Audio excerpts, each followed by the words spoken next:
nanti bisa diulang supaya tidak ada yang kelewat, gitu ya. Oke, saya memang di depan lagi. Kita sudah masuk ke kinetika perubahan fisik, ya. Terutama ini terjadi di saat mungkin penyimpanan, ya.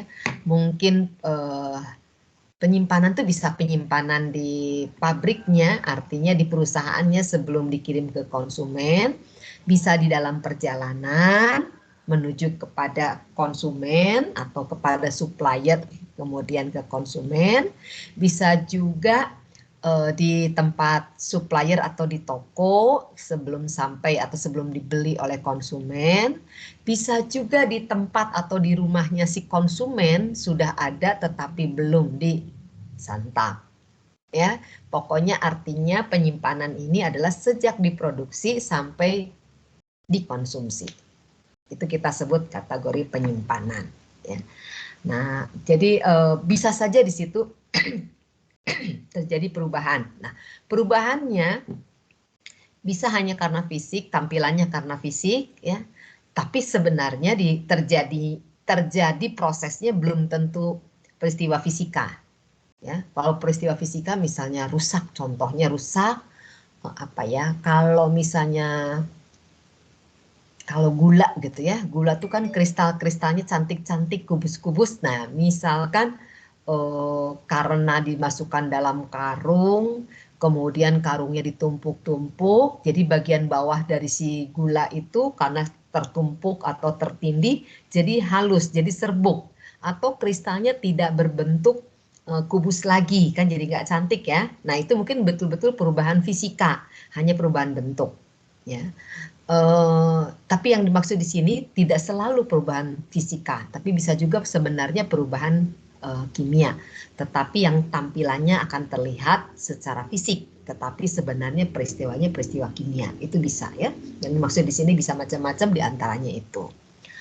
Kemudian kita sudah bahas mana ini? Nggak maju.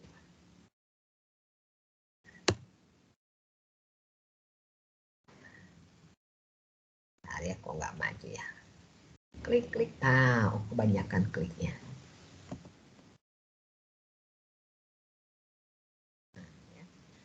Perubahannya biasanya tetap saja kalau yang namanya kinetika seringkali dibuat dalam bentuk persamaan sangat umum ya.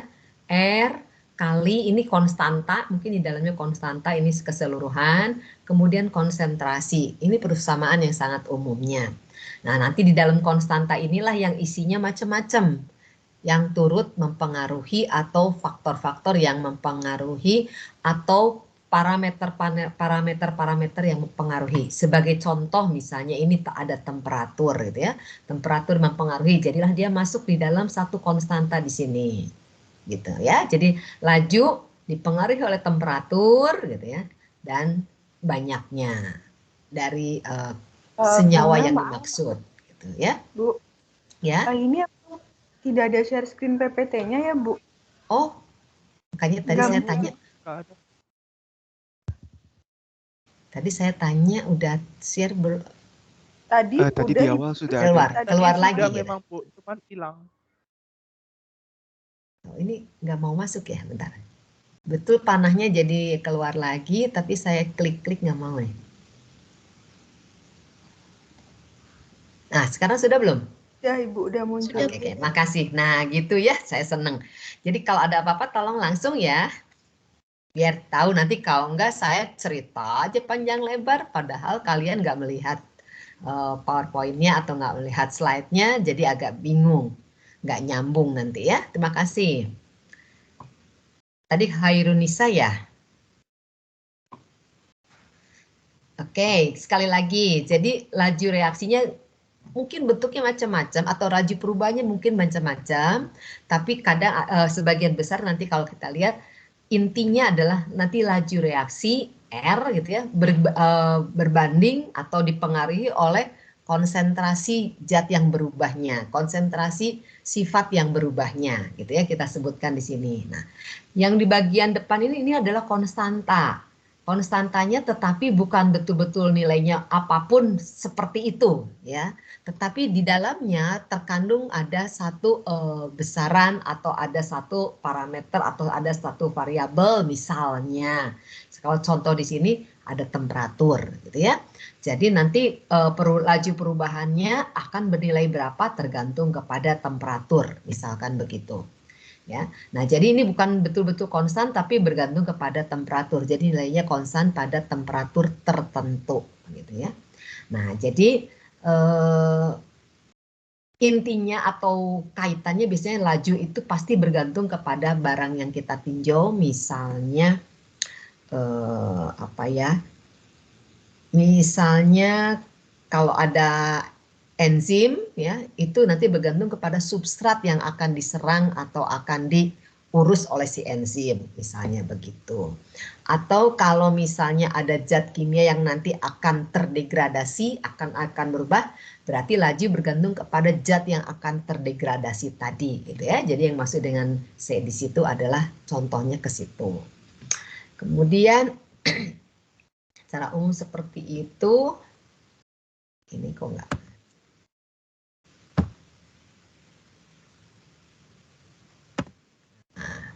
Ini sudah kita bahas, misalnya yang berubah itu adalah warna atau pigmen. Jadi nanti C-nya itu adalah jumlah si warna. Nah, jumlah warna kadang kita nggak bisa menentukan jumlahnya berapa, tetapi tingkat warnanya. Jadi nanti misalnya pakai kalorimetri itu ketahuan. Misalnya kalau warnanya paling pekatnya kita sebut warnanya itu adalah misalnya skalanya 10. Nah, nanti dia berubah makin berkurang, makin berkurang, makin berkurang. Misalkan warna coklat, kalau berkurang nanti makin memudar dan 0 itu jadi putih misalnya begitu ya. Nah, nanti tingkatannya turun dari coklat yang skalanya 10 tadi menjadi sampai ke arah 0. Dalam waktu yang berapa lama? Lajunya berarti tahu ya. Nah, kok bisa tahu? Karena memang biasanya si pembuat bahan ini harus mengamati dulu. Kalau misalnya dia diproduksi perusahaan, berarti perusahaan itu harus punya quality control, ya. Dia amati, kemudian dia punya persamaannya. Persamaannya nggak diekspos, tapi dia bisa menentukan bahwa ini akan baik digunakan sebelum tanggal tertentu, gitu ya. Karena dia tahu setelah tanggal itu akan berubah warnanya. Nah, mungkin kalian pernah di rumah lihat ada makanan yang berubah warna, atau mungkin menggumpal, atau mungkin tadinya cerah gitu ya, mengkilat jadi redup. Nah, gitu ya. Nah, kita tahu itu kapan akan berubah, jadi kita akan lakukan itu sebelum terjadinya perubahan. Gitu ya. Misalnya dikonsumsi sebelum ada perubahan, karena kalau ada perubahan pasti orang nggak mau mengkonsumsi juga. Nah, ini kinetika degradasi warna udah dilakukan orang, kemudian ini browning pada produksi coklat, udah saya cerita juga contohnya kemarin. Kemudian bukan hanya warna, tapi mungkin tekstur gitu ya, yang tadinya bagus, kenyal, kemudian jadi tidak kenyal lagi gitu ya. Ada nggak ya makanan contoh yang dikonsumsi memang saat kenyalnya itu? Bentar. Kalau dulu ada banyak permen kenyal, sekarang saya nggak terlalu jarang makan permen. Waktu punya anak kecil suka beli permen ya, jadi tahu. Dulu ada permen namanya Yupi, nah gitu kenyal-kenyal. Tapi kalau pernah dibiarkan lama, kelupaan, itu jadi nggak kenyal lagi, jadi nggak menarik lagi gitu. Nah itu teksturnya mungkin sudah berubah ya. Kemudian ini enzimatis akan dibahas secara khusus. Kemudian ada gelatinisasi atau menjadi gel gitu ya. Kemudian ini udah kita lihat. Nah, ini terjadi pergerakan acak molekul atau difusi ya, yang kita kenal. Difusi itu adalah pergerakan acak molekul dan partikel dalam sistem yang memiliki perbedaan konsentrasi ya. Jadi kalau misalnya apa ya contohnya, suatu material makanan misalnya. Material makanan kalau dikemas di dalam satu kemasan, kemudian kalian suka menjumpai dalam kemasan itu disertai dengan satu kotak yang dibungkus dengan kertas lagi atau kertas khusus, isinya disebutkan silika gel. Pernah lihat seperti itu? Iya Bu, pernah lihat silika gel. Nah, kira-kira buat apa tuh? Supaya lebih awet bukan ya Bu? Atau menyerap air atau apa gitu Bu? Setahu Nah, saya. betul itu. Silika gel tuh punya sifat menyerap uap air. Jadi bukan air yang dia serap, uap air ya.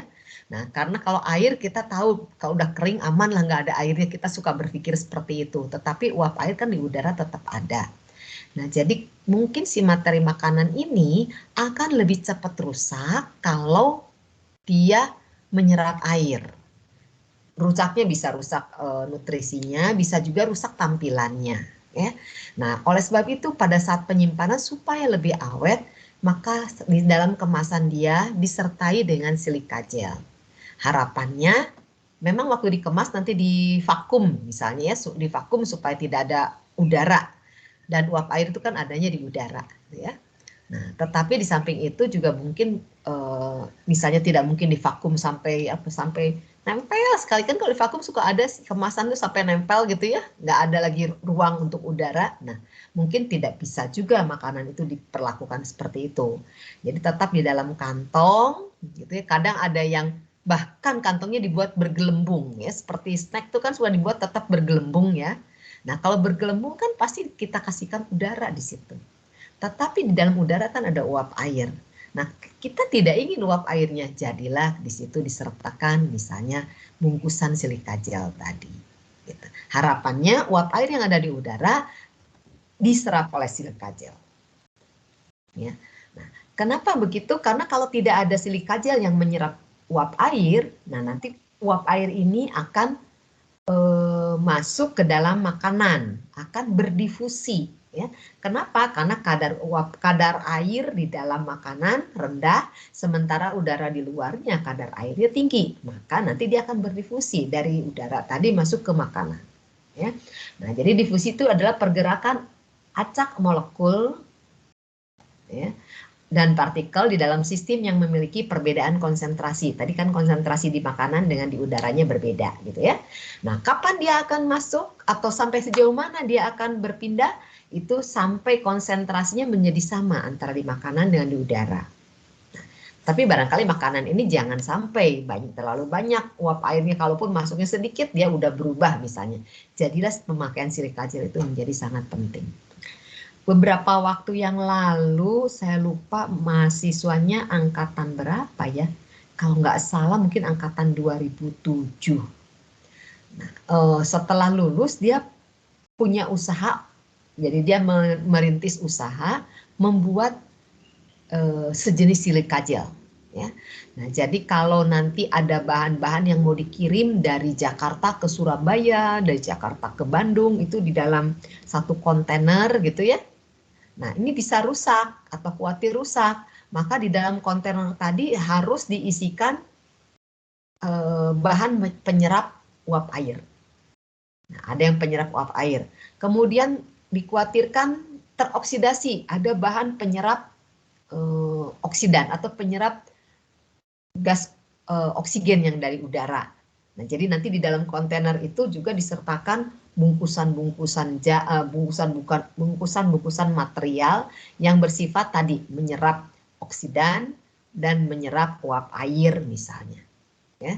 Jadi dengan demikian di dalam satu kontainer tadi, di dalam satu box tadi menjadi aman sampai ke tempat tujuan, sampai digunakan dia akan pada posisi kualitas sama seperti saat diproduksi. Ya. Nah, jadi dia tidak membuat bahan yang mau dikirimnya, tapi dia membuat material yang adsorben tadi, gitu ya. Nah, itu menarik. Jadi biasanya kalau lulusan-lulusan tuh kalau punya pengalaman lihat entah itu berdasarkan kerja praktek, entah itu dia berdasarkan melihat pasar, entah dia mendengarkan info-info atau dia membaca dari artikel-artikel, berita-berita, atau mungkin dari kesaksian orang di YouTube atau apa, biasanya muncul ide-ide, di antaranya carilah celah. Mungkin kita perlu memproduksi atau menjual bahan-bahan yang kayak tadi, pendukung-pendukung. Itu menarik juga sebenarnya ya. Oke, nah jadi misalnya perpindahan air di dalam bahan makanan secara difusi ini menjadi sangat penting karena dia pasti akan mempengaruhi kualitas ya. Contohnya perpindahan air dari roti ke udara, jadi rotinya kan lama-lama jadi kering ya, jadi nggak enak. Nah, kemudian perpindahan senyawa dari kemasan ke makanan. Oh ya, satu lagi bisa juga si bungkus atau packingnya itu kan terdiri dari material macam-macam senyawa atau ada komponen-komponen di dalam materialnya. Nah, tapi si bungkus tadi dipakai untuk membungkus makanan. Nah, bisa saja material yang ada pada pembungkus itu akan berdifusi masuk ke makanan. Ya. Nah, jadi perpindahan senyawa dari kemasan ke makanan itu bisa-bisa saja terjadi. Oleh sebab itu kemasan biasanya tidak satu macam. Saya pernah dengar langsung tuh dari Ultra Jaya. Nah, waktu itu kami berkunjung mahasiswa teknik pangan dengan beberapa dosen ke Ultra Jaya di Padalarang sana. Ya. Nah, kemudian kalian juga kan tahu ya susu dalam kotak, ya susu dalam kotak. Nah, si kemasannya saya lupa persisnya, kalau nggak salah 7 lapisan material atau pembungkus, lapisan pembungkus. Ya, sehingga saya ada 7. Jadi nanti bagian luar yang ada tulisannya. Tetapi bukan paling luar itu, yang paling luarnya lagi pasti ada penutup supaya si tulisan tadi kalau tergesek-gesek tidak lepas. Ya, nah itu saja minimal sudah 2 ya minimal. Begitu pula ke bagian dalam. Nah kemudian nanti supaya tidak kena air dari luar, misalnya kalau kena air dari luar tidak masuk sampai ke dalam, nah nanti ada lapisan yang menahan air. Kemudian nanti ada lapisan sesuatu lagi yang kayak ada sedikit nggak tipis banget kayak ada udaranya gitu supaya agak fleksibel katanya. Pokoknya macam-macam sampai yang nanti kontak terakhir dengan material makanan. Itu adalah lapisan yang paling aman yang tidak boleh membantu memindahkan komponen-komponen yang ada di dalam lapisan-lapisan tadi ke dalam susunya, misalnya begitu ya. Itu sampai berlapis-lapis ya. Nah, kemudian seberapa cepat perpindahan terjadi? Nah, dia mengikuti hukum Fick ya.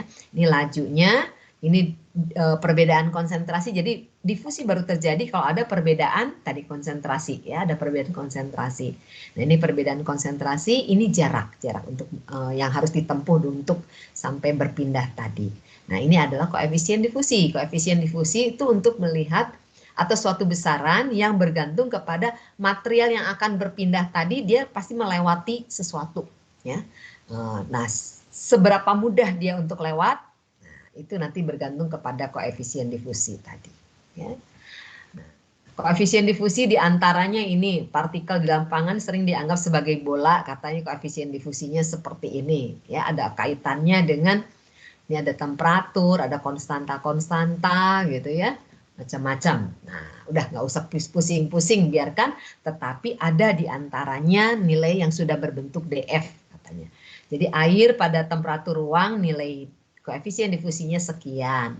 Molekul sukrosa kalau lewat air nilainya sekian. Seroalbumin kalau lewat air nilainya sekian gitu ya. Droplet emulsi berukuran 1 mikrometer lewat air atau dalam air nilainya sekian gitu ya. Nah, ini sebenarnya ada yang lain-lain, nanti kalian bisa cari literatur hasil penelitian orang yang dipublikasikan ya. Nah, ini contoh kasus perpindahan komponen kemasan ke dalam makanan ya. Jadi misalnya ini makanannya, ini kemasannya, ini ketebalannya X gitu ya. Nah, ini ketebalannya X. X ini bisa misalnya sekian mili, tapi bisa juga kita buat dalam bentuk fraksi gitu ya. Misalnya sampai sini kita sebut saja X-nya antara 0 sampai 1. Nah, ya. Ini yang paling luar, ini dengan lingkungan atau dengan udara luar, yang bagian dalam ini makanannya. Ya, jadi misalnya di sini nilainya 1, di sini nilainya 0. Jadi jaraknya itu kita sebut X. Jadi X-nya itu kalau di tengah sini nanti misalnya 0,2, 0,4, 0,5 gitu ya. Ini di tengah-tengah sini.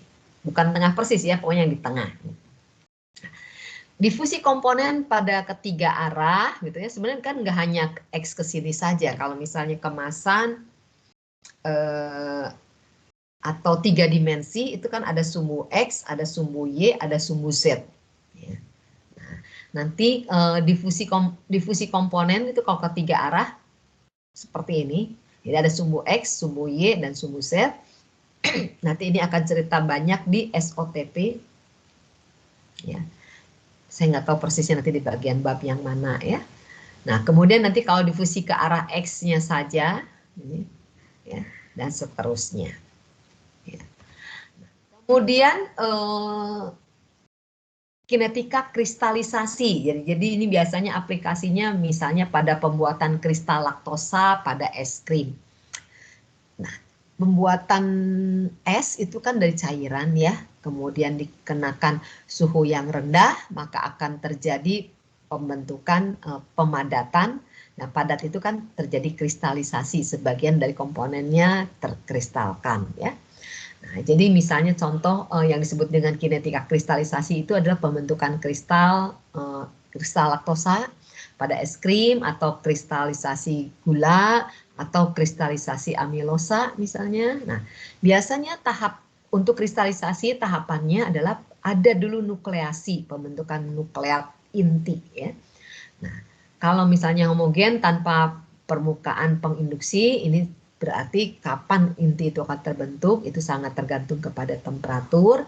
Tetapi kalau ada heterogen atau ada pemantik atau sudah dimasukkan inti-inti kristal, nah ini nanti terjadi di permukaan si inti kristal yang dimasukkan, gitu ya. Nah nanti jadi misalnya cairan dulu belum terkristalkan, kalau homogen ya tunggu saja suhunya turun, nanti ada di antara dia yang langsung jadi kristal, kemudian nanti numpuk pertumbuhan kristal. Tetapi ada juga yang dipancing dengan ditambahkan kristal sedikit, kemudian nanti si cairan yang tadi mengkristalnya adalah tumbuh mengelilingi kristal yang intinya tadi ya. Jadi proses berikutnya nanti pertumbuhan kristal. Terjadi juga ukuran nukleus yang terbentuk itu menjadi lebih besar daripada ukuran kritisnya. Ya, dan ini merupakan keseimbangan antara adsorpsi dan desorpsi molekul ke dan dari permukaan kristal. Jadi ini sifatnya molekuler. Ya, jadi intinya molekuler. Pertanyaannya, kita belajar yang molekuler begitu enggak sih? Nah, mau nggak mau akhirnya kita tetap belajar ya, walaupun tidak terlalu detail dibandingkan dengan yang biasanya cerita ini mungkin fisika gitu ya. Karena memang kita membutuhkan nanti tampilan akhirnya itu apa gitu. Kalau misalnya karena proses kristalisasi, ya kita setidaknya harus tahu tentang proses kristalisasi itu sendiri ya. Oke, sampai situ suara saya masih terdengar? Masih, Masih, makasih. Ada pertanyaan?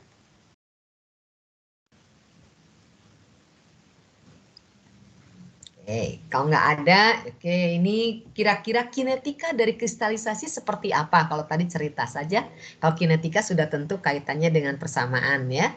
Nah, ini ada yang mengemukakan bentuknya seperti ini katanya, ya. Jadi bentuknya eksponensial nih kalau diperhatikan ya. Nah, bentuknya eksponensial berhubungan dengan waktu, hubungannya adalah eksponensial. Kemudian P ini adalah fraksi volume kristal ya di dalam larutan. Kemudian nanti ada K, ini konstanta lajunya. Kemudian ada N, di sini ini adalah eksponen atau ordenya ya. Ordenya seberapa jauh begitu.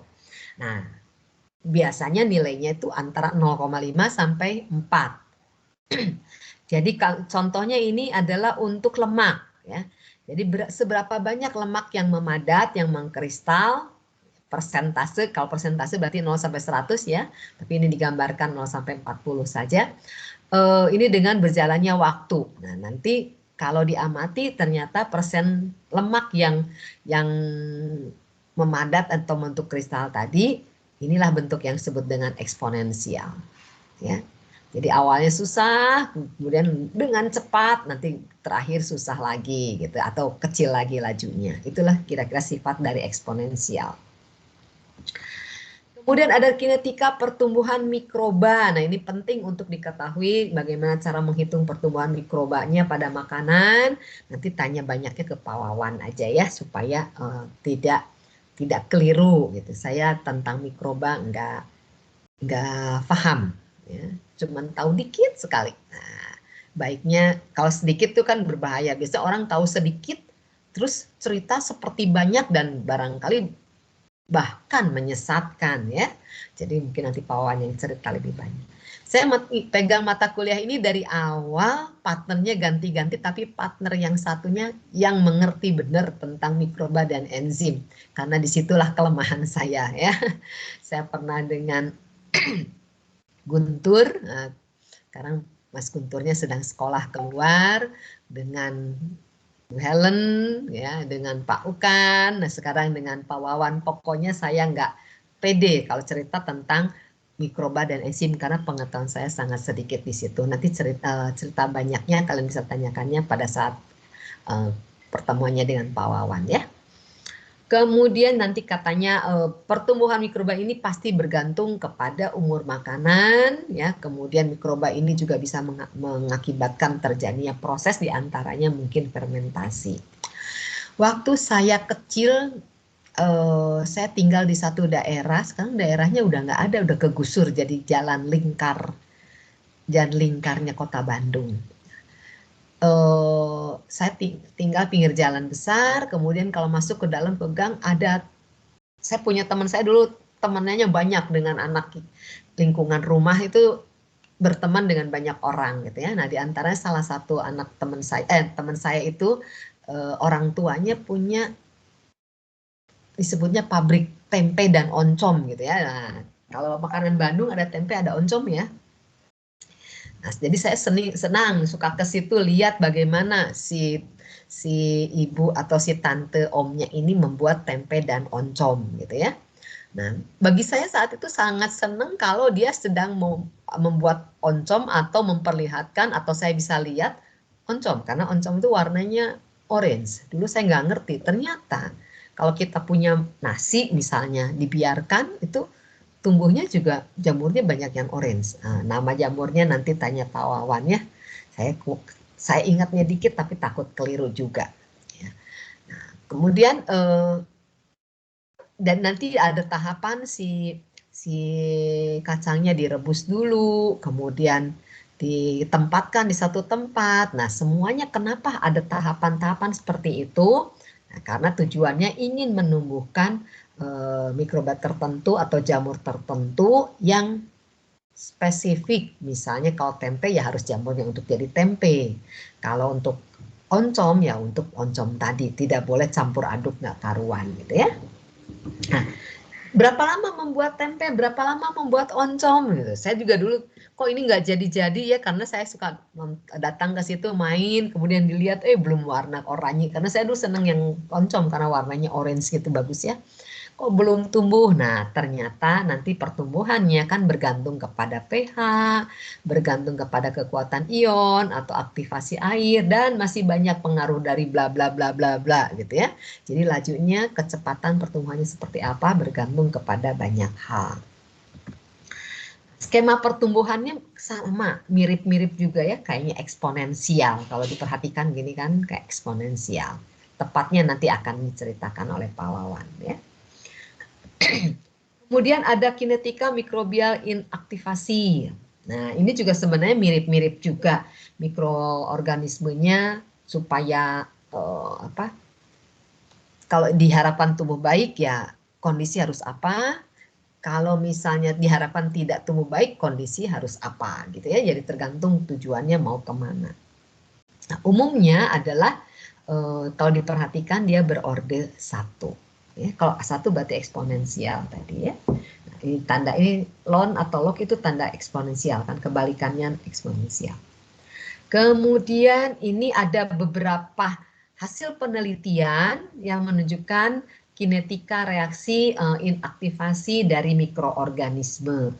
Nah, tergantung. Biasanya yang diinginkan mikroorganismenya tidak aktif, pasti mikroorganisme yang tidak dikehendaki. Ya, misalnya mikroorganisme yang patogen gitu kan kita tidak ingin. Maka perlu juga dipelajari supaya kapan makanan itu aman, artinya mikroorganisme yang patogen tadi belum sempat tumbuh gitu ya, belum sempat bertambah banyak gitu ya. Dan seterusnya. Itu contoh-contoh. Sampai situ ada pertanyaan?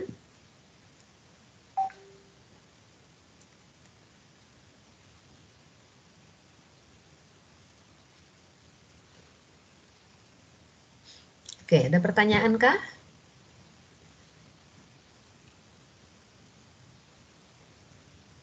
Masih aman Bu kalau dari saya. Ya, oke. Makasih Aldi. Kalau tidak ada, selesai ya bab yang kedua, saya akan masuk ke bab yang ketiga. Sudah saya upload juga di EduNext.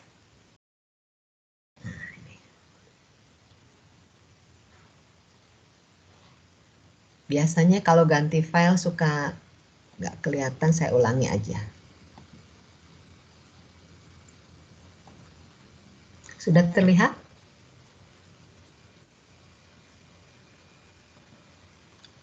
Sudah terlihat.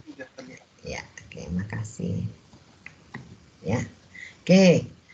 Ini yang ketiga, pengantar reaktor industri. Pertanyaannya, kenapa kita cerita tentang reaktor industri? Sekali lagi, orientasi kita yang kita pelajari bukan kalau kita produksi untuk diri sendiri.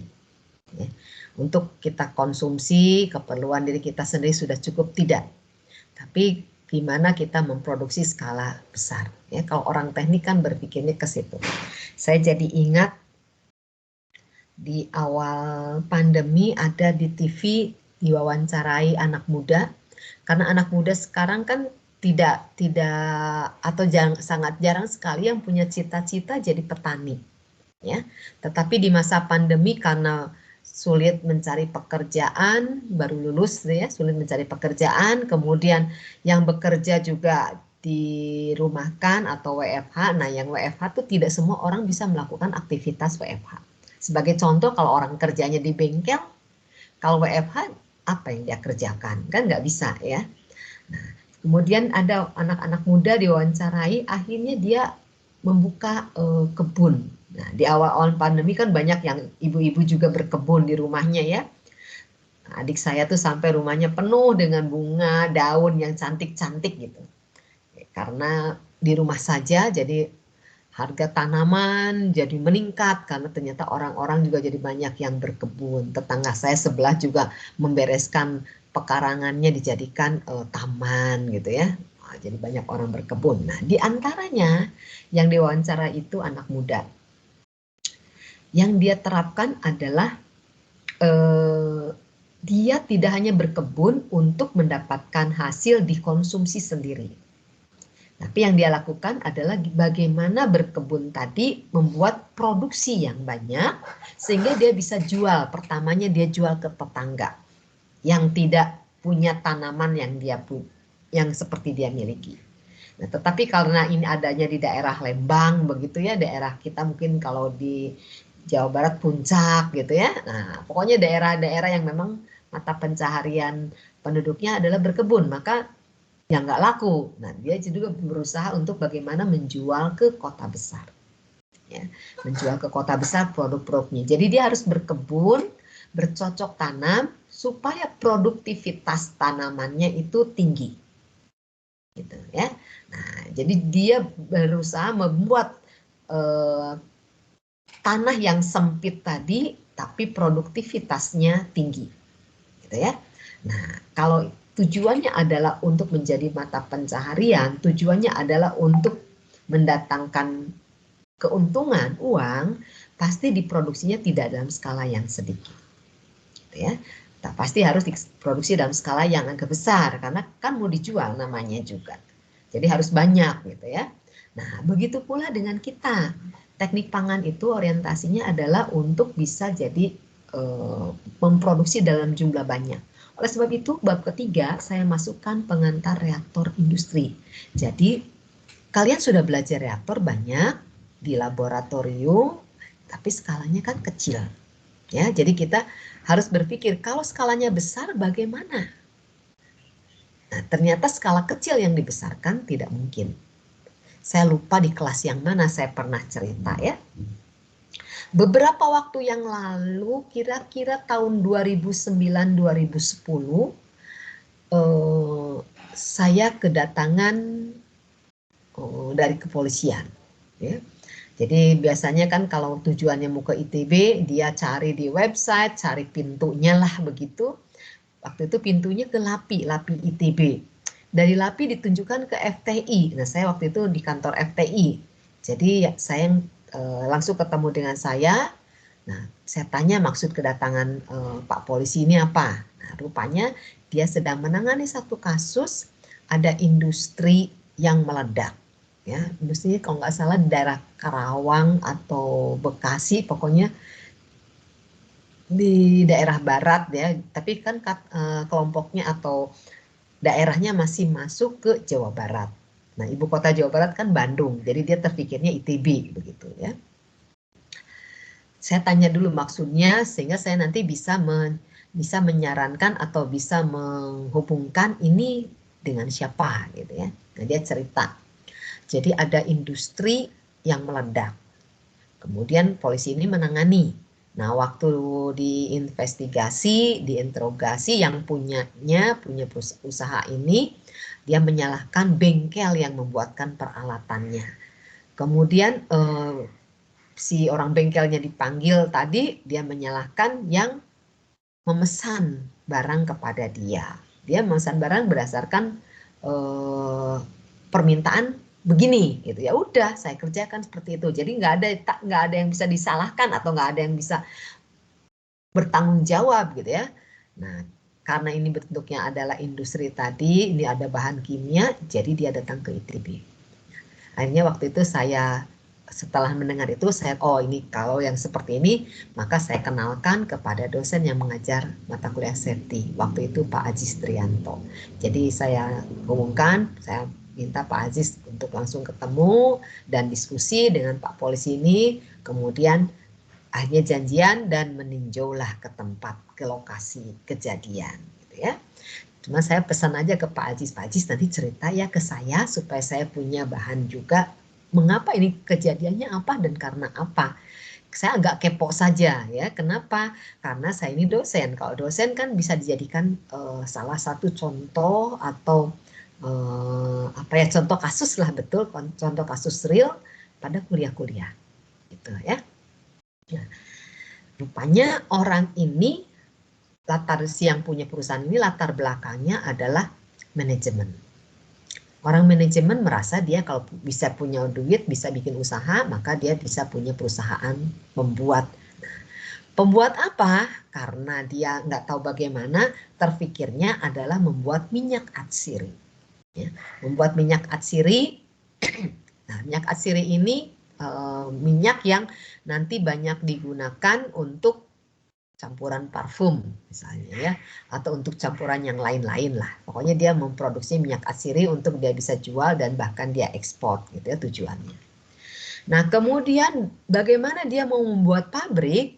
Ternyata dia membeli majalah Trubus, majalah tentang Trubus tuh kayak kebun-kebun, pertanian begitu ya. Karena dia tahu minyak atsiri itu adalah hasil dari perkebunan gitu. Nah, dia memberi majalah Trubus. Di majalah Trubus itu ada publikasi tentang bagaimana membuat minyak atsiri atau mengekstraksi dari bahan alam menjadi minyak atsiri. Di situ dilakukan di laboratorium, ada ditampilkan foto alatnya. Nah, foto alatnya itu yang dia bawa ke bengkel. Masih kenal mungkin dengan orang bengkelnya ya. Nah, saya pengen buat pabrik, alatnya seperti ini. Nah, alatnya tuh yang ada di atas meja foto di laboratorium, aktivitas di laboratorium. Kepada orang bengkel, saya pengen bikin alat seperti ini. Nah, tetapi dia akan bikin bentuknya pabrik, jadi alatnya harus besar. Jadilah di scale up, gitu ya. Di scale up, karena dia bilang supaya bisa sampai misalnya di situ cuma dikatakan sekian mili, barangkali nanti jadinya sekian liter gitu ya. Pokoknya di scale up intinya. Dibuatlah, tapi kan jadi ada yang lucu ya, di atas meja, kemudian peralatan mungkin seperti kita di lab, kalian belum masuk ya di TP-nya. Jadi di SMA, laboratorium. Kan gelas-gelas kimia gitu ya, kalau misalnya kayak distilasi dikasih ada kondensor gitu ya, dihubung-hubungkan, tapi semuanya ada di satu posisi di atas meja yang bisa dilihat kalau kita pandangi dari paling atas ke paling bawah tuh masih bisa, nggak usah berusaha yang terlalu keras gitu ya. Jadi dengan melihat bagian bawah, bagian atas, seandainya terbaca bagian atas, oh suhu, ketinggian atau tekanan kebesaran, kita tinggal keran yang di bawah kita tutup atau kita buka misalnya. Jadi tinggal dilihat seperti kita titrasi ya. Kita titrasi kan dilihat atasnya garisnya berapa, kerannya dibuka, ditutup kan begitu ya. Nggak usah susah-susah kan. Nah, tetapi pada saat alat ini di scale up jadi pabrik, alat ukurnya ada di atas, tapi buat keran membukanya ada di bawah. Jadi dia pakai tangga naik ke atas, dibaca, turun lagi ke bawah gitu, sampai ada kejadian yang harus melakukan seperti itu. Ya. Nah, sekali waktu udah jadi pabriknya udah beroperasi, kemudian barangkali dia tidak menempatkan safety valve, ya, tidak menempatkan alat-alat pengendali supaya aman, gitu, karena ya nggak ngerti tadi. Suhunya ketinggian, pemanasannya, kemudian si uapnya jadi tekanannya jadi tinggi. Karena alat ini tidak cukup untuk tekanan tinggi atau apa, kurang tahu, akhirnya ada sedikit kayak bocor gitu ya. Akhirnya baunya kemana-mana. Padahal dia bilang tuh minyak atsiri kan yang dijual adalah minyak yang berbau enak itu kan, maunya enak gitu. Nah, ini kok baunya keluar, nanti minyaknya jadi nggak berbau lagi, berpikirnya begitu. Jadi harus ditutup itu supaya tidak keluar, karena yang kalau keluar berarti bocor, uang yang bocor gitu ya. Harus ditutup. Nah, waktu ditutup ternyata meledak. Gitu ya, itu kejadiannya ternyata seperti itu. Jadi yang salah siapa? Nah, bisa disimpulkan sendiri ya. Jadi mereka saling menuding yang salah siapa, ya wajar-wajar saja karena memang mereka tidak tahu dan tidak mengerti. Gitu ya. Nah, jadi dalam hal industri pangan juga, kenapa saya menyertakan tentang reaktor industri? Supaya nanti kalau kalian diantaranya kerja di industri yang kecil, kemudian jadi besar, atau kalian ingin berwira swasta, jadi entrepreneur, memproduksi juga pengetahuan tentang reaktor atau pembuatan skala besar juga kita harus kuasai gitu ya. Oke, saya lanjutkan. Gimana? Nggak masuk. Malah ini yang keluar.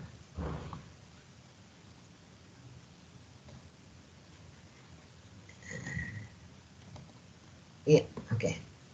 Nah, kapan kita menggunakan atau memilih reaktor? Sudah tentu seperti yang tadi kasus yang sudah saya ceritakan. Kalau produksinya mili-mili ya mungkin ikutin saja seperti di Trubus, selesai dapat sekian mili per harinya, per jamnya. Tapi dia akan membuat seperti pabrik, jadi dia akan memproduksi dalam skala yang besar. Ya. Nah, kalau skala besar pasti berbeda dengan skala kecil. Jadi proses kimia itu sebenarnya pengolahan yang memanfaatkan reaksi kimia dan peristiwa kimia fisik untuk mengubah keadaan, kandungan energi, dan atau komposisi bahan sehingga menghasilkan produk. Ya, jadi peristiwa kimia atau peristiwa kimia fisiknya untuk mengubah dari bahan tadi menjadi produk. Ya, nah bagaimana untuk melaksanakannya, kondisinya apa, peralatannya seperti apa, supaya bisa jadi lancar tujuan tadi. Kita ambil contoh saja yang sederhana atau yang umum atau sekedarnya saja. Misal, kita akan memproduksi bahan, ya, akan memproduksi bahan yang kita sebut misalnya produk C dari bahan bakunya A dan B. Ya. Nah, nanti bisa divariasikan kalau memang udah jadi tahu bahannya yang mau diproduksi apa. Ya. Nah, ini yang kita lakukan di laboratorium. Ya. Jadi misalnya A dan B kita buat dulu di dalam gelas kimia. Ya. Nah, gelas kimia kemudian nanti kita masukkan dalam tabung reaksi. B-nya masukkan dalam tabung reaksi. Kemudian tabung reaksinya kita panaskan sampai suhu yang kita inginkan. Kemudian nanti dimasukkan ke dalam labu reaksi. Ya. Ketemu A dan B terjadi reaksi. Ya. Ini reaksi kimia. Nah, kemudian nanti setelah itu bagian atas ditambahkan kondensor atau mungkin pindah, tapi bisa juga alat ini, tapi bagian tutup atasnya tambah kolom distilasi, ya, supaya nanti produk tadi dengan cara dipanaskan bisa terpisah, ya. Misalnya dia bisa dipisahkan dengan cara perbedaan titik didih, ya. Nah, yang titik didihnya lebih rendah, dia akan menguap duluan, kemudian keluar ke atas, dari atas. Nah, yang menguapnya terakhir atau yang titik didihnya lebih tinggi, dia akan tertinggal di dalam labu ini. Ya, jadi berarti nanti ada yang pemisahan material ke atas, ada yang tertinggal, itu yang kita sebut dengan perpindahan massa di dalam pemisahan, proses pemisahan. Kalau di sini karena ada api, itu perpindahan kalor, ya, memanaskan. Kalau di sini mencampurkan terjadi reaksi, ya. Jadi ada peristiwa keempat ini. Nah, kalau kita akan memproduksi dalam skala yang kecil, misalnya miligram atau mungkinlah masihlah bisa sampai kalau 1 kilogram gitu ya. Kita langsungkan itu di laboratorium dan kita lakukan seperti yang ini atau skalanya kita sebut dengan batch, ya. Nah, tetapi kalau kita ingin produksi dalam jumlah yang sangat banyak, misalnya ratusan kilo atau mungkin puluhan ton, maka cara yang tadi seperti laboratorium sudah tidak mungkin lagi kita lakukan. Seperti contoh yang tadi saya cerita minyak atsiri tadi, ya. Kalau di atas laboratorium dari alat-alat dari gelas cukup. Tapi kalau sudah besar kan nggak mungkin kita bikin gelas dengan skala 1 meter kubik gitu kan, nggak mungkin, ya. Seperti toren air di rumah 1 meter kubik bisa dibayangkan kan ukurannya, ya. Nah kan nggak mungkin lagi. Jadi pasti bahannya diubah dari bentuk. Bahannya diubah, bentuknya pun pasti berbeda. Ya. Nah jadi kalau kita akan produksi dalam skala besar, nggak mungkin gelas kimianya diangkat kemudian dituangkan ke dalam tabung reaksi. Tabung reaksinya dijepit pakai penjepit tabung, dipanaskan di atas api. Nah, nggak mungkin lagi. Jadi, misalnya ini ada larutan A dan B, itu masuk ke dalam reaktor sebelumnya lewat penukar panas supaya suhunya naik. Nah, bagaimana masuknya supaya ke reaktor? Tidak manual, tetapi dipompa. Dipompa, terus nanti dia ngalirnya masuk ke alat penukar panas, keluar suhunya udah tinggi. Kemudian dia masuk ke dalam reaktor. Ya.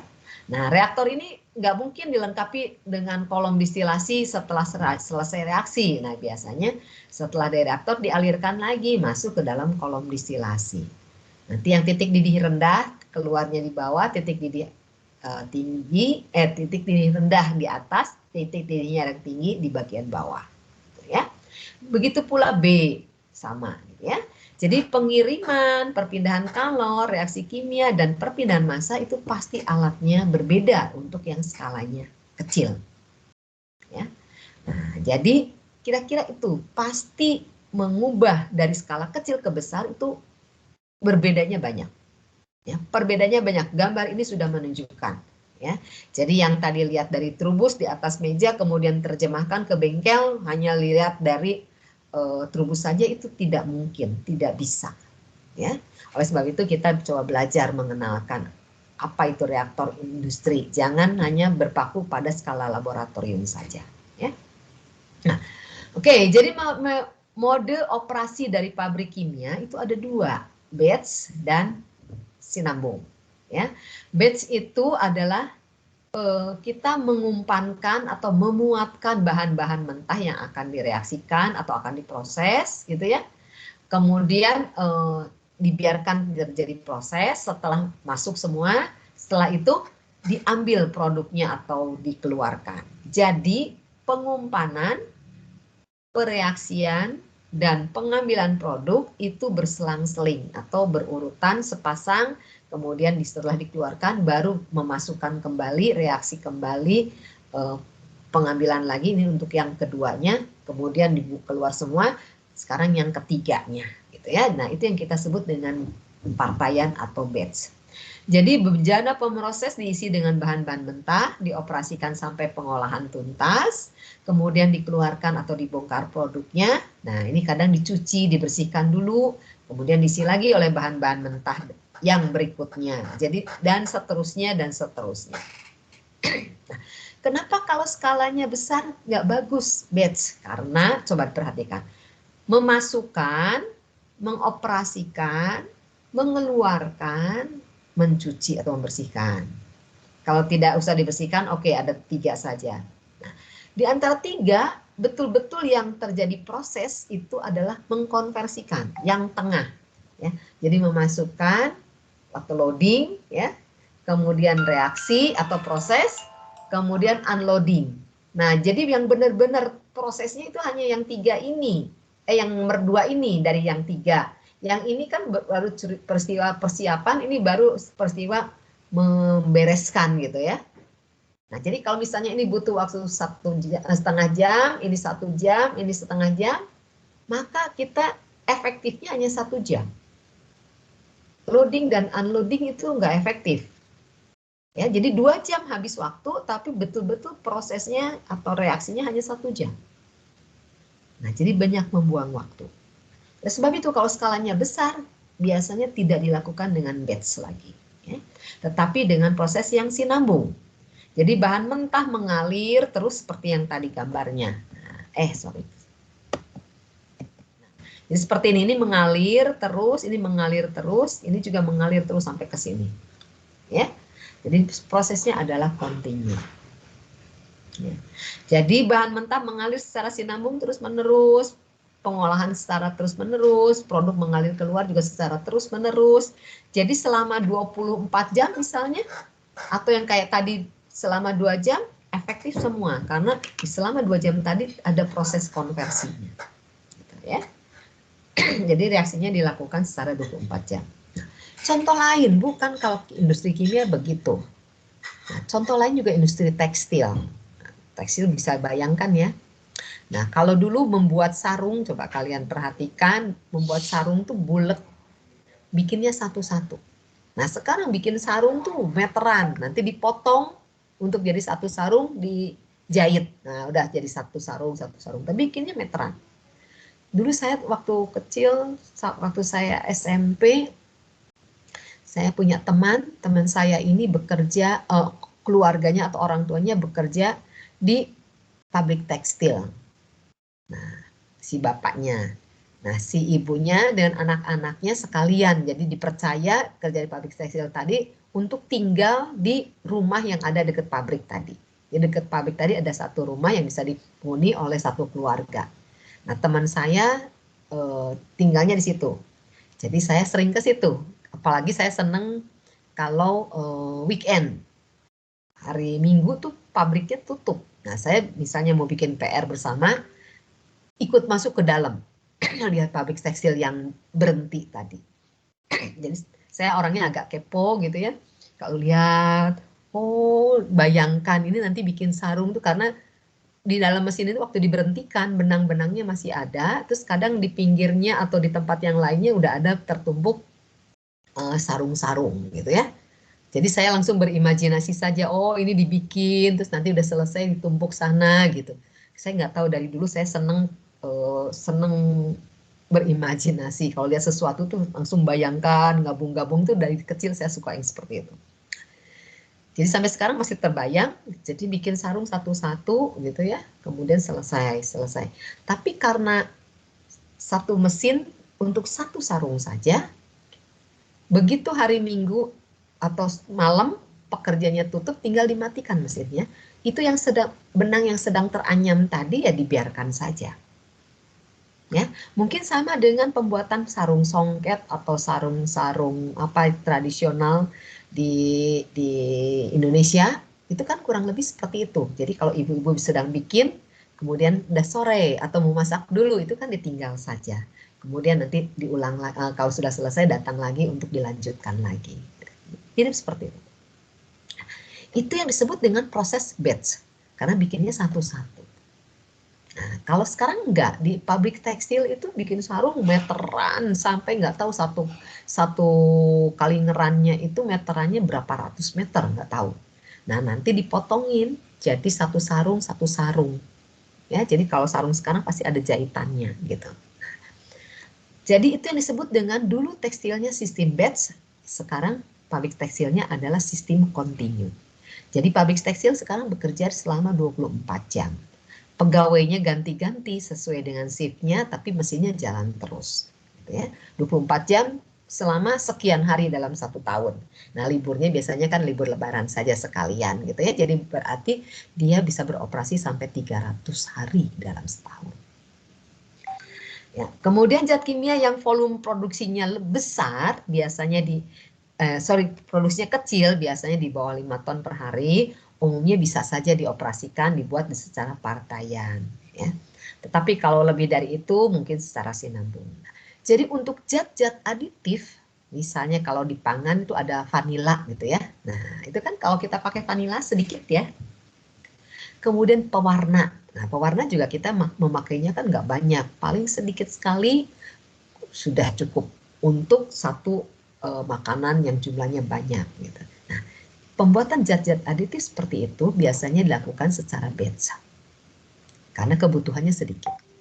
Tetapi kalau membuat tepung misalnya, gula, nah, dalam membuat makanan tadi jumlah yang dimasukkannya banyak, karena itu komponen utama dalam pembuatan makanan misalnya.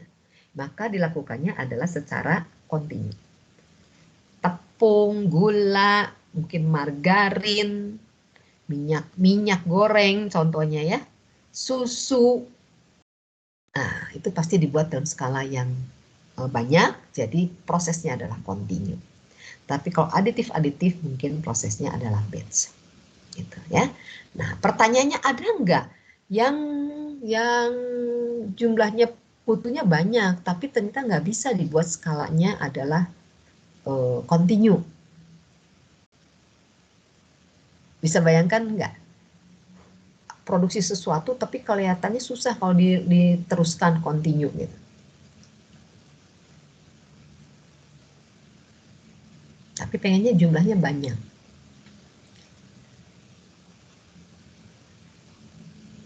Contohnya buat tempe tadi. Jadi saya kalau cerita itu sekalian untuk gabung-gabungkan supaya kalian punya bayangan ya. Membuat tempe tadi. Itu kan supaya si jamurnya tumbuh membutuhkan waktu. Ya, padahal tempenya ingin produksi dalam jumlah banyak, misalnya pabrik tempe yang sudah banyak konsumennya. Ya. Tapi karena untuk tumbuh jamur perlu waktu lama, jadi kalau cuma lewat gitu, dia lewat reaktornya, lewat fermentornya terlalu butuh waktu yang lama. Jadi harus di dalam fermentornya lama.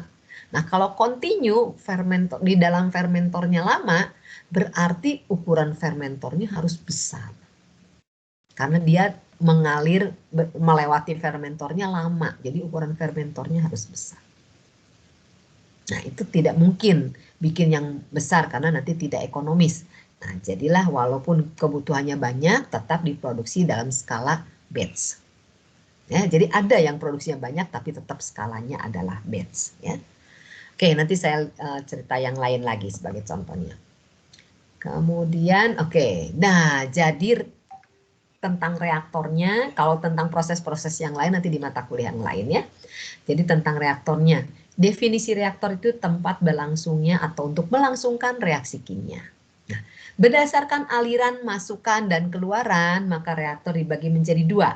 Reaktor batch atau partaian, ini tidak ada aliran masuk atau keluar selama reaksi berlangsung. Ya. Nah, kalau reaktor continue adalah atau sinambung, ada aliran masuk dan keluar selama reaksi berlangsung. Ini kayaknya yang atas harus pakai gini nih. Pakai tanda gitu ya. Bentar saya kasih pen. Nah, gitu. Ya, nah, jadi yang atas masuk keluar selama reaksi berlangsung, bawahnya juga ada aliran dan ini ada, yang ini tidak ada. Nah, ya bedanya di situ. Untuk reaktor kontinu mempelajarinya susah. Ya, namanya juga mungkin kalian belajar ada gas ideal, gas nyata gitu ya. Aliran ideal, aliran nyata. Nah, kalau sudah sebut nyata, nah susah. Ya, contoh misalnya, kalau ditanya ini ada yang cowok-cowoknya, yang cewek biasanya nggak suka mau jawab, nggak berani, malu jawab. Yang cowok kalau ditanya oleh temannya, tipe cewek ideal kamu apa?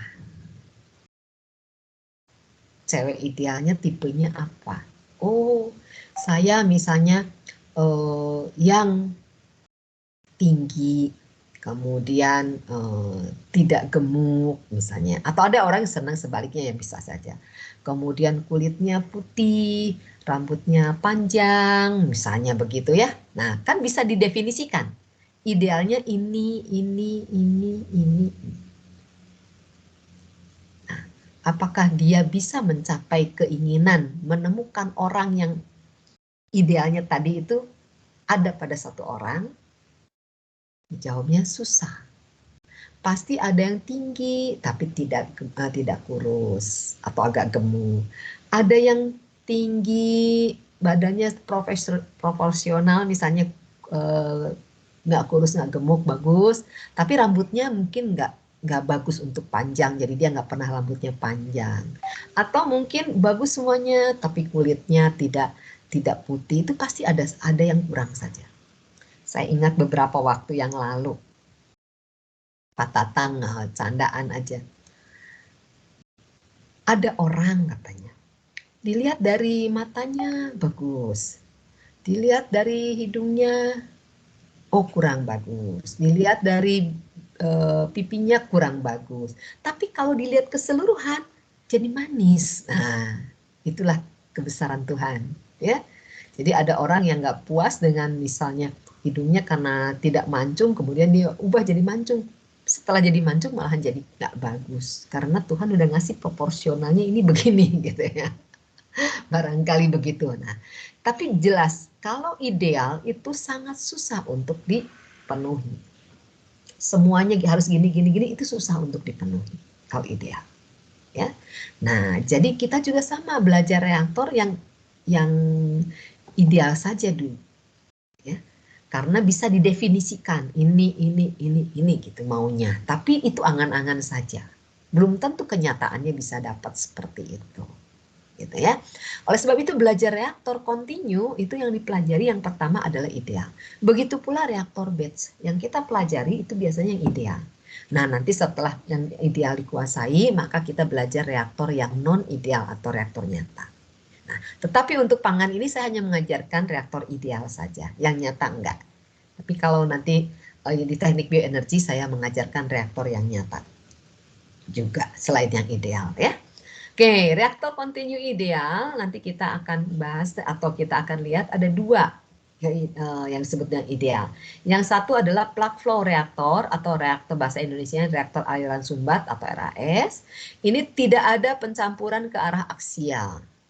Ya, itu asumsinya. Kemudian yang kedua adalah reaktor continuous stir tank reaktor atau ada yang menyebut mixed flow reaktor, ada yang menyebutnya bahasa Indonesianya reaktor tangki ideal kontinu atau RTIK.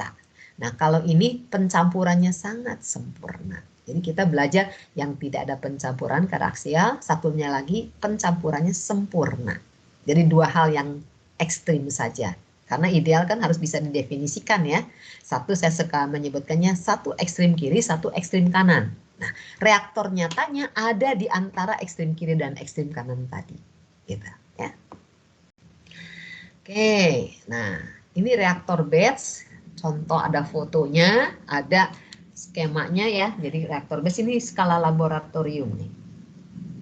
Nah, reaktor batch-nya ini. Nah, ini reaktornya ini. Kecil. Nah, nanti ini dimasukkan ke bawah sini, ini adalah pemanasnya, gitu ya. Jadi reaktornya dimasukkan, Ini di lab banyak reaktor ini. Nah, kemudian ditutupnya. Di atasnya kok berantakan banget ya. Ya, ini ada pengukur tekanan, mungkin nanti ada pengukur temperatur. Kalau ini dibacanya oleh tempat lain, misalnya di sini pengukur temperatur ya pasti pakai kabel-kabel. Nah, ya. Nah, kemudian nanti di dalam reaktor ini ada untuk memasukkan produk atau mengeluarkan produk, atau untuk memasukkan air pendingin, karena nanti di dalam sini ada pengaduknya muter terus bisa panas motornya, jadi harus ada pendingin. Nah, susah kan lihatnya ya. Kalau reaksinya ada gas, nanti banyak selang-selang ini yang hubungannya nanti dengan gas dan seterusnya. Oke, susah ya, kita buat saja nih skemanya seperti ini. Ya, seperti ini. Jadi ini sama bulat ininya, nah, gitu ya. Kemudian nanti di tengahnya biasanya ada pengaduknya ke situ. Nah, ini pengaduknya. Gitu ya. Kemudian kita pasang alat untuk penunjukan tekanan. Nah, ini pasang situ. Nah, ini pasangnya di sini. Ya, mungkin begitu ya. Kemudian nanti ada aliran buat masuk, aliran untuk keluar. Nah, ini pipanya. Ini untuk masuk. Ya. Nah, mahasiswa sekarang kalau praktikum atau penelitian buat laporan, difoto saja, karena sekarang orang bisa pakai kamera dengan mudah, semua orang punya kamera dalam waktu apapun gitu ya. Difoto, nah fotonya nanti hasilnya seperti ini. Kalau hasil seperti ini susah untuk diceritakan. Nah, tetap kalian mau menyertakan foto boleh saja, tapi harus bikin yang seperti ininya. Nah, jadi ketahuan, oh di dalam ada pengaduk, ada aliran untuk memasukkan reaktan, ada aliran untuk mengeluarkan, ada pengukur tekanan, ada pengukur temperatur, dan sebagainya. Ya. Nah, kemudian ini dikondisikan, tadi kan ada pemanasnya ini ya. Nah, ini ada pemanasnya, gitu ya. Nah, pemanas bisa pendingin. Nah, kalau pendingin di reaktor ini tujuannya pemanas, pendinginnya, nah ini air pendingin nih, ada selang masuk sini. Nah, terus nanti di sini ada bagian selang untuk keluar, gitu ya. Nah, jadi air pendinginnya gini. Nah, di sini gambar sini, ini keluarnya, gitu ya. Nah, kalau reaktor batch tidak ada aliran masuk dan keluar selama reaksi berlangsung. Jadi penggambarannya walaupun reaktornya seperti ini, tetapi ininya ditutup, ini tutup, untuk keluar ini ditutup, ini ditutup. Nah, jadilah tinggal gundul seperti ini. Ya, pengaduknya masih tetap. Jadi biasanya digambarkan kotak atau bejana seperti ini, dikasih pengaduk, selesai. Ya, sebenarnya di sini ada pengukur tekanan, pengukur temperatur tetap ada, tapi yang jelas tidak ada aliran masuk atau aliran keluar. Kalau digambarkan dikasih tanda cross, artinya valve-nya, kerannya ditutup. Ya. Nah, keuntungannya apa untuk reaktor batch? Biaya instrumennya rendah, fleksibilitas operasinya tinggi. Jadi ini sekaligus masuk, misalnya ini biru dan hijau ya. Kemudian reaksi. Sudah oranye jadi produk. Ya. Kemudian nanti dikeluarkan. Masukkan lagi yang berikutnya, gitu ya. Jadi masuk keluar dengan reaksi waktunya berbeda. Ya. Kerugiannya karena harus memasukkan, mengeluarkan, orang tuh harus ngamatin terus, jadi biaya tenaga kerja tinggi. Biaya operasi jadi tinggi, karena tadi seperti contoh saya, 2 jam operasi, reaksi cuma 1 jam, atau setengahnya saja yang terpakai untuk mengkonversikan. Oleh sebab itu biaya operasinya menjadi tinggi. Selain harus perlu orang tenaga kerja banyak, sudah tentu biaya operasi juga terbebankan untuk tenaga kerja ini. Ya. Sering mengalami shutdown, betul. Setelah selesai kan dimatikan, kemudian dikeluarkan, isi lagi, baru mulai lagi, startup lagi, ya. Jadi sering shutdown. Nah, kualitas produk sulit dikendalikan, karena batch ke-1 dengan batch kedua, batch ketiga pasti ada sedikit perbedaan. Sebagai contoh, misalnya kalau kalian beli obat, suka tertulis di dalam kemasannya batch nomor sekian. Ya, pernah lihat? Nomor batch sekian. Itu karena dibuatnya dalam mode batch. mode partaian. Jadi setiap batch kali ini ditulis batch nomor berapa, nanti berikutnya ditulis batch nomor berapa, dan seterusnya. Nah, tetapi fleksibilitasnya menjadi tinggi. Kenapa? Karena reaktor yang sama bisa saja kita pakai untuk proses A tambah B jadi C. Nah, setelah itu reaktor yang sama ini kalau itu udah beres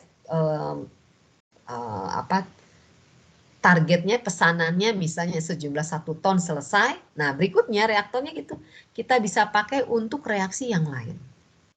Nah, tetapi untuk reaktor yang sama. Nah, jadi oleh sebab itu yang disebut dengan fleksibilitas operasinya tinggi adalah demikian. Ya. Biaya instrumentasinya rendah, yaitu karena kan masuk ya biarkan paling temperatur, tekanan dilihat saja.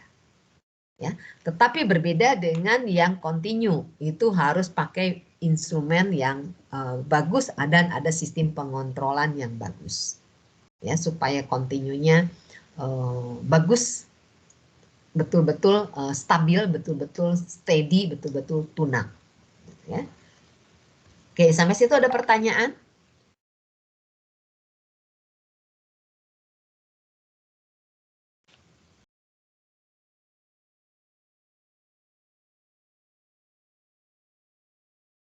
Oke, ada pertanyaan?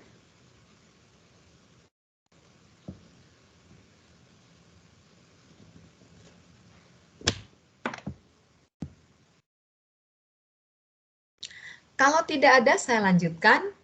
Ya, ini contoh reaktor batch dari ukurannya kecil sampai besar. Ini lihat di internet. Nah, tapi kalau diperhatikan, coba ini kecil, pengaduknya tinggi. Ini makin tinggi, pengaduknya tetap ya.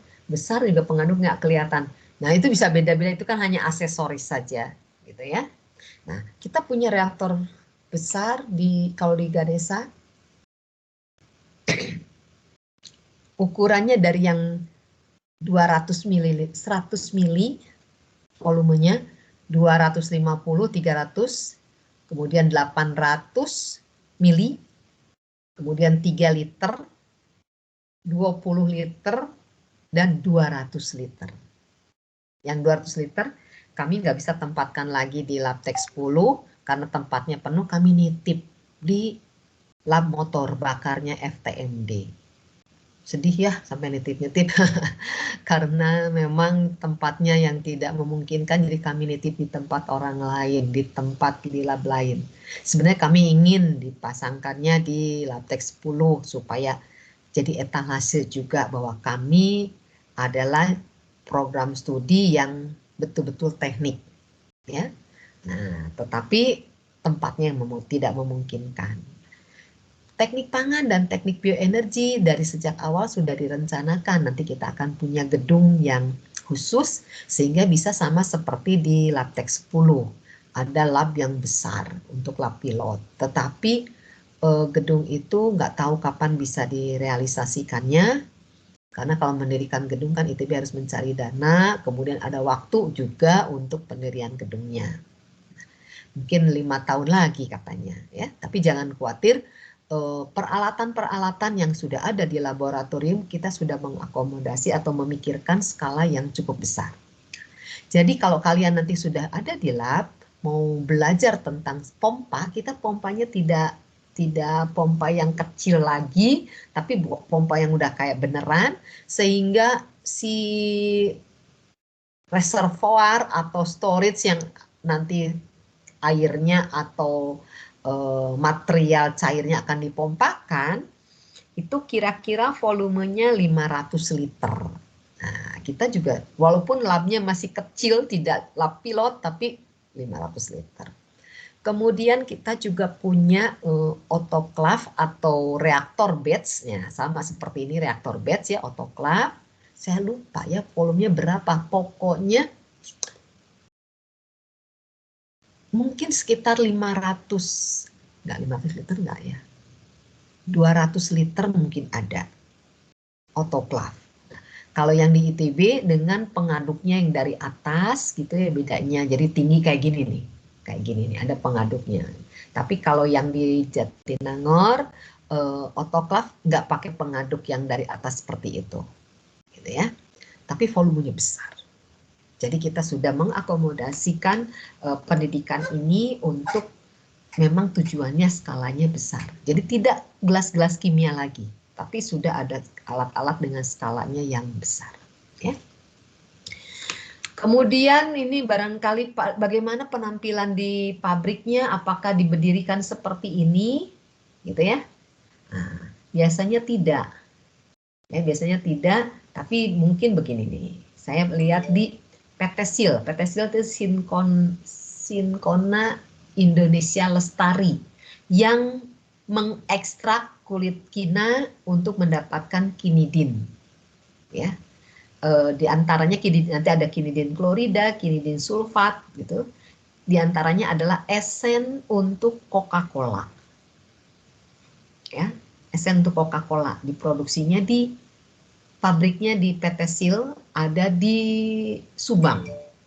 Ya, jadi kalau Tangkuban Perahu dilanjut dari Bandung naik ke arah utara ke arah Tangkuban Perahu, terus nanti turun lagi, turunnya di Kota Subang. Nah, daerah situ. Ya, jadi di perkebunan di atas daerah-daerah dataran tinggi. Ya. Nah, reaktornya ditanam seperti ini. Jadi reaktor bagian bawahnya kan bulat gitu ya. Nah, nanti ini di bagian bawah kelihatannya gini, tapi ini bagian atasnya seperti lantai gitu ya, tapi bagian bawahnya ini nanti bulat begini. Nah, gitu ya, supaya ada untuk mengeluarkan produknya. Nah, bagian atasnya banyak aksesorisnya kayak begini. Ada pipa ini, pipa itu, termasuk untuk mengendalikan suhu, mengukur suhu gitu ya. Nah, jadi mengendalikan laju alir yang masuk dan keluar dan sebagainya. Jadi ini cukup kompleks di bagian atasnya. Kemudian kita punya fermentor yang ya agak kecil-kecil dari gelas. Jadi kita bisa lihat bagian dalamnya. Jadi alat-alat kita lumayan dari yang skalanya kecil-kecil sampai yang skalanya agak besar. Jadi bisa dibayangkan kalau nanti industri harusnya dimulainya atau men-scale up-nya tidak boleh dari yang di atas meja yang kecil tadi, tetapi harus yang dari yang agak besar tadi ke arah yang lebih besar lagi, gitu ya. Nah, kalau itu pasti selisihnya jadi kecil dibandingkan dari betul-betul gelas kimia. Nah, itu perbedaannya sangat banyak, prosesnya secara fisikanya terlalu berbeda jauh, jadi berbahaya ya kalau tinggal meningkatkan ukuran saja. Kemudian, nah ini bisa saja kalau nanti di dalam reaktor itu bukan hanya cairan, kemudian reaksi. Tetapi kita harus mereaksikan misalnya ada katalis. Ada katalis itu enzim juga katalis. Bentuknya padatan, tapi yang mau direaksikan bentuknya cair. Atau katalisnya, enzimnya padat, tetapi yang akan direaksikan cair dengan gas. Nah, itu kan berarti fasanya udah beda-beda. Nah, itu harus terjadi perpindahan atau tumbukan yang bagus. Ya. Nah, bisa juga dilakukan penumbukannya dengan cara seperti ini misalnya. Nah, mana ini? Nah, ini ya cairan, kemudian ini ada padat. Nah, ini kalau ini bukan padatan, ini gas. Gas. Kemudian dikeluarkan, terus ya nanti lewat di cairan-cairan, maka ini terjadi kontak dengan bagus ya. Nah, kalau mau pakai padatan katalisnya juga bisa dimasukkan ke sini karena ini diaduk, nanti dia melayang-layang. Ya, melayang-layang ikut muter-muter, cuman bedanya kalau gas nanti bisa keluar, mana ya aliran gasnya keluarnya. Ini mungkin ke sini. Nah, ya, keluar gitu, misalnya gasnya. Tapi bisa juga gasnya tuh setelah sampai sini habis bereaksi. Jadi yang keluar sedikit sekali, makanya mungkin disebut di sininya waste gas gitu ya. Jadi sisanya keluarnya sedikit sekali karena benar-benar bereaksi. Kemudian kalau nanti kita menghadirkan katalisnya itu adalah enzim atau mikroba gitu. Nah, kan pasti harus ada tambahan-tambahannya. Misalnya di sini bisa terbentuk busa. Nah, oke, kita masukkan antifoam gitu ya. Kemudian suhunya harus agak tinggi. Kemudian kalau ada mikrobanya harus dikasih makan. Nah, dimasukkan ke sini. Ya, jadi di bagian atas tuh banyak pipa-pipa untuk memasukkan. Jadilah gambarnya seperti ini. Atau fotonya ya. Fotonya seperti ini nih bagian atasnya. Ya, jadi Kenapa kompleks? Karena ya tadi untuk mengakomodasikan keperluan misalnya memasukkan antiform, memasukkan nutrien, atau pH-nya harus dijaga, berarti harus memasukkan asam atau basa gitu. Mengukur tekanan untuk gas yang keluar, nah, macam-macam gitu ya. Kemudian ini kalau reaktan gasnya masuk di bagian bawah. Nah, ini ada sensor pH, ada sensor temperatur gitu ya. Kalau misalnya di sini harus aerob, ada sensor konsentrasi oksigen gitu ya, dan seterusnya. Kemudian nanti suhunya berapa? Suhunya misalnya di satu nilai tertentu. Oh, nggak boleh panas, harus ada air pendingin. Nah, ini ada jaketnya ya. Nanti air mengalir dalam jaket ini, nah keluarnya nanti di sini. Gitu ya. Nah, kalau suhunya harus tinggi, dialirkannya bukan air pendingin, tapi dialirkan misalnya uap atau air panas gitu ya. Macam-macam tergantung kebutuhan. Kalau katalisnya atau yang padatannya berterbangan, melayang-layang di sini, reaktornya disebut slurry bed reaktor. Ya. Tapi kalau padatannya diem saja di sini, tidak melayang-layang, disebut fixed bed reaktor. Gitu, ya. Oke. Kemudian ini contoh reaktor kontinu, ada yang kita sebut reaktor tangki, ya bentuknya berarti seperti tangki. Ini realnya mungkin seperti ini. Nih. Tangki itu biasanya perbandingan diameter dengan tingginya yang kalau biasa kita nyebutnya L per D, tinggi dan diameternya kecil. Jadi tinggi dengan diameter hampir sama misalnya ya. Itu kita sebut reaktor tangki atau bentuknya tangki. Tapi kalau perbandingan tinggi dengan diameternya besar, jadi pasti jadi ramping ya, tinggi ramping. Nah, kita kadang menyebutnya mengarah ke reaktor pipa gitu ya. Oke, ini contoh-contoh dalam menangani perpindahan panas. Nah, kenapa?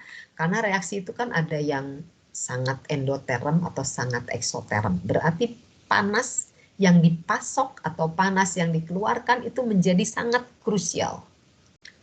Kalau reaksinya endoterm, pemasokan panasnya kurang, ya tidak tercapai. Ya, berarti konversinya menjadi tidak bagus.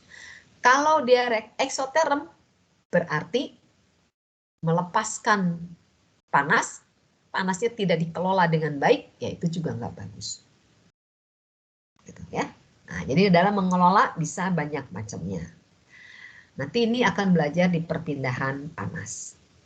Kalau perlu pemanasan yang sangat tinggi, ini kadang si reaktornya ini masukkan aja di dalam pantatnya ini ya. Dalamnya ini api nih di sini. Fuel gas, fuel dan udara masuk sini jadi api di sini. Ya. Jadi suhunya sangat panas, pemanasnya jadi api. Kalau suhunya memang butuh sangat tinggi. Jadi yang kita sebut dengan dapur, ya reaktornya ada di dalam dapur gitu. Oke, nanti mungkin detailnya di perpindahan panas ya. Nah, kalau perbandingannya diameter dengan tingginya jauh, nah ini tinggi, ini diameter, ya ini reaktornya pipa-pipa kecil banyak sih. Nah, kita sebut reaktornya pipa. Ya. Ini realnya tuh bisa begini ya. Kemudian ini tentang padatannya, entah padatannya nanti unggunnya itu katalis, enzim yang immobilize misalnya, atau hanya sekedar padatan saja supaya cairan dengan gas berkontak dengan baik, maka kita kena reaktor unggun tetap. Ya, jadi katalisnya di sini, kemudian nanti umpan lewat, gitu ya. Nah, lewat unggun katalis terjadi reaksi. Atau justru si padatan di sini dibuat jadi seperti bergolak. Nah, contohnya yang sini ya, kelihatan nggak? Ya, kelihatan?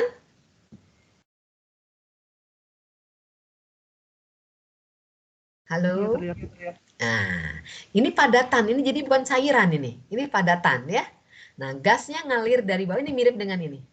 Jadi gasnya, fasa gasnya mengalir dari sini, padatannya di sini, di dalam, seperti didesak oleh cairan atau didesak oleh gas, sehingga dia jadi, karena biasanya kalau untuk reaktor yang seperti ini, katalisnya itu ukurannya diameternya kecil-kecil dan ringan. Sehingga pada saat didorong tadi dia seperti mau ke bawah ke atas tapi belum sampai ke bawah. Tapi jadi dia jadi bergolak gitu ya. Jadi terfluidakan. Jadi seperti fluida. Nah, yang dimaksud dengan fluida itu cairan atau gas. Cairan dan gas kita sebut fluida ya. Jadi padatannya seperti fluida yang bergolak gitu. Nah, kenapa dibuat seperti ini? Supaya kontak antara padatan dengan cair atau gas yang mendorongnya tadi kontak dengan bagus. Kalau dalam fixed bed gini, dia diem padatannya cairan atau gas cuma lihat lewat celah-celah saja, ya lewat celah-celah gitu. Nah kalau ini dia akan kontak dengan bagus karena ukuran partikel padatannya sangat halus. Nah atau mungkin di sini nih, ya ini boiler untuk di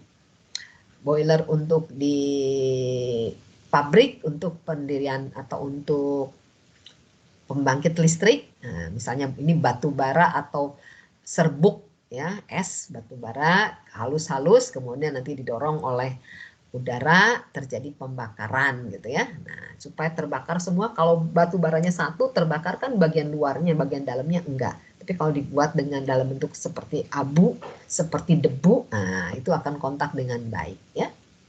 Nah, biasanya terfluidakan seperti ini. Lajunya diatur sedemikian rupa supaya ini padatannya nggak ikut sampai keluar. Nah, kalau yang ini memang ikut keluar. Tapi di sini dikasih siklon. Ya. Jadi kalau ada yang padatannya ikut keluar dengan gas-gas lewat siklon, nah nanti padatannya jatuh masuk lagi ke sini. Yang gasnya kemudian naik ke sini. Gitu ya, gasnya kebuang. Ya, jadi biasa dilengkapi dengan siklon. Nah, kalau yang ini nggak digambarkan bagian atasnya.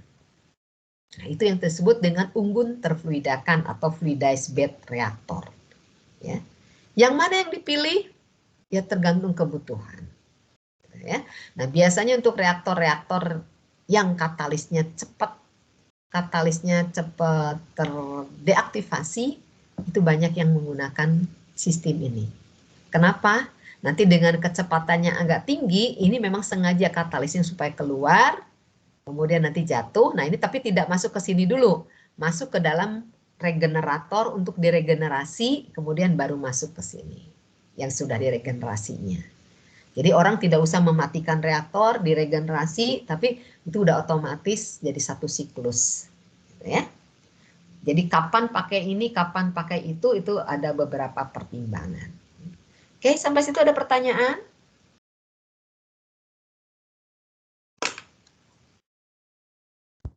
Tidak ada? Oh iya, silakan. Izin bertanya, tapi agak yang belakang, Bu. Ya, boleh. Yang tadi reaktor partaian, batch reactor itu kan di keuntungan ada tulisan biaya instrumentasi rendah. Nah, itu apa bisa minta tolong dijelaskan ya Bu, biaya instrumentasi itu bedanya apa sama biaya tenaga kerja sama biaya operasi? Oke, sekarang saya buatkan yang ini ya, atau saya perlihatkan yang ini. Ini supaya jadi fluidized seperti ini kan aliran gas masuk sini atau aliran cair masuk sini. Nah ini harus dikendalikan dengan bagus, karena kalau tidak terkendali dengan bagus, ini katalisnya ikut keluar. Ya. Nah, itu yang disebut dengan biaya instrumentasi menjadi tinggi karena harus pengontrolannya bagus. Itu contoh ya. Nah, begitu pula yang di sini. Ini siklonnya harus bekerja seperti apa supaya betul-betul padatannya tidak ikut masuk ke sini. Ya. Jadi ini harus diukur lajunya betul-betul, lajunya diukur, kondisinya diukur dan dikendalikan supaya padatan masuk sini ya. Tetapi yang gasnya nanti ke sini. Nah itu kan nggak gampang, pasti harus ada alat instrumen yang bagus. Ya. Nah kemudian kalau unggun tetap, itu kan unggun terfluidakan. Kalau unggun tetap bagaimana? Nah, ini dipasang di sini unggunnya. Reaksi terjadi di dalam unggun. Nah biasanya pemasangan temperatur tidak bisa dipasang satu di bagian atas ini saja. Ya, atau alat ukur temperatur di sini saja. Bagaimana dengan di tengah? Bagaimana dengan di bawah? Kemudian bagaimana yang dekat dengan dinding?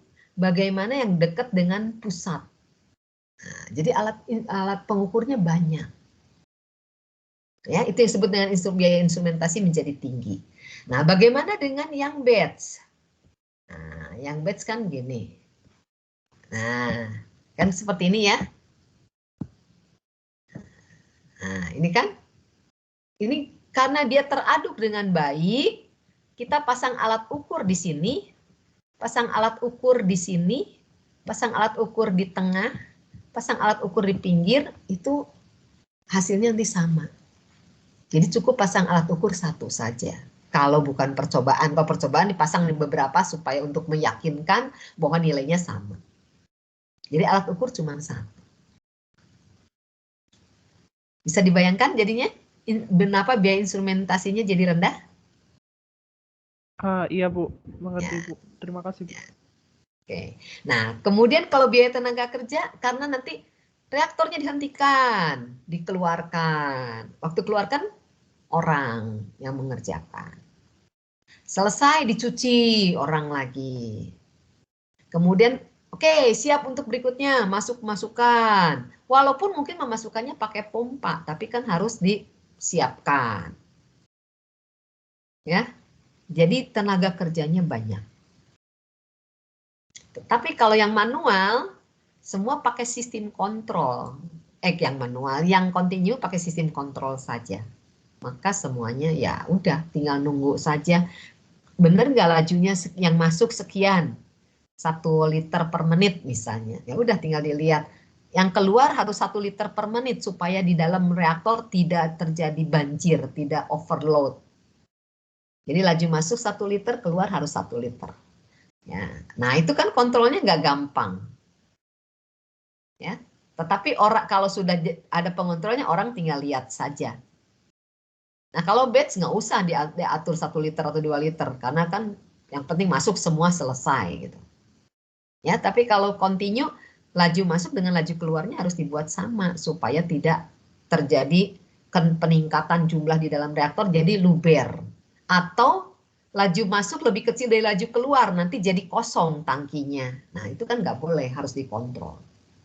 Jadi biasanya kalau alat kontrolnya banyak, maka kebutuhan orangnya jadi sedikit. Jadi biaya instrumentasinya tinggi, biaya tenaga kerjanya jadi rendah.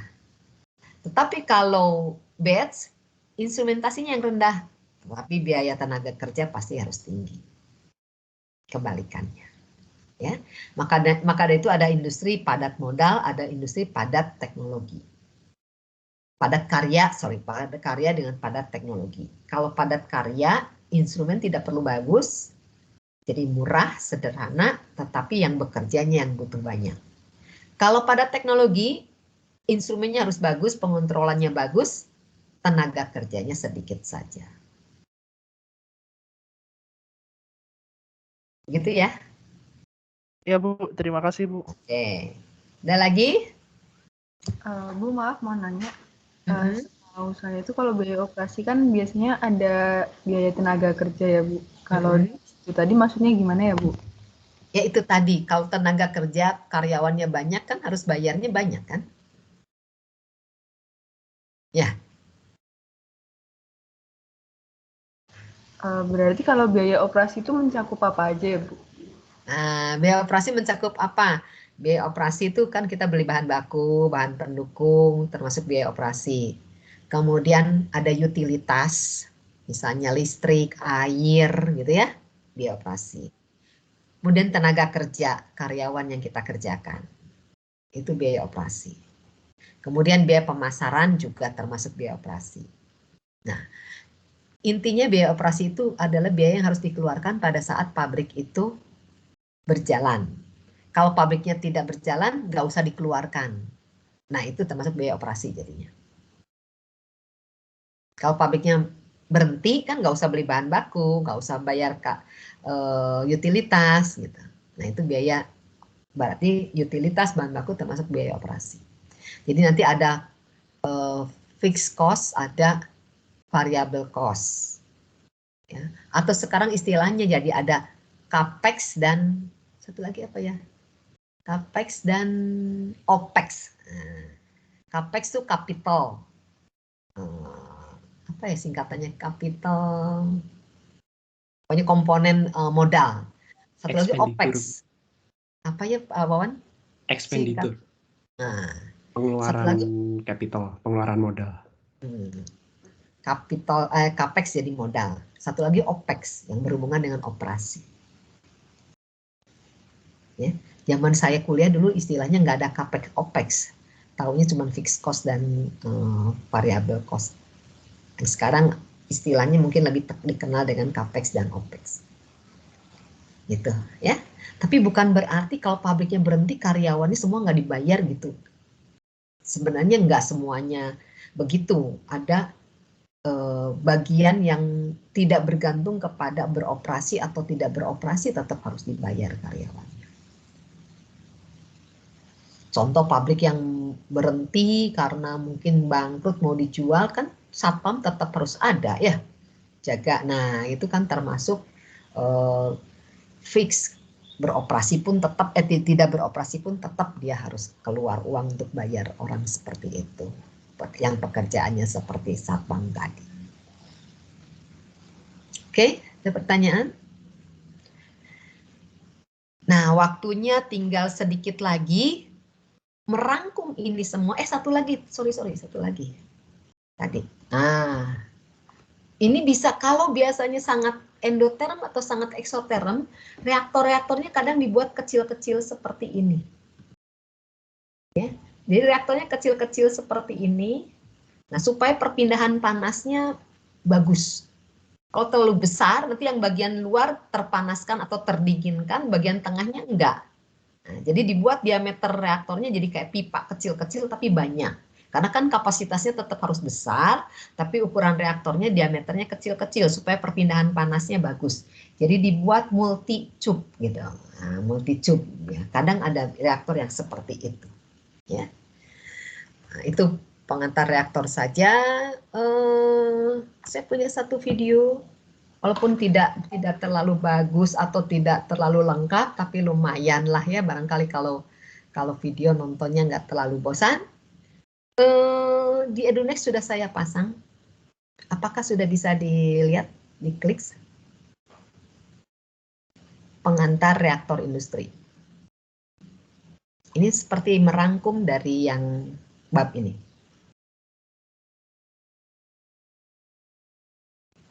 Bisa dilihat linknya? Oke, silakan ditonton. Nah, kemudian kita akhiri setelah nonton, kita akhiri kuliah kita hari ini, karena kan kalau 7 menit udah 53 ya. Tapi kalau yang setelah nonton masih mau tanya, nanti hari Rabu kita diskusikan kembali. Ya, mungkin itu saja untuk kali ini, kita sampai ketemu di hari Rabu. Ya. Oke. Makasih.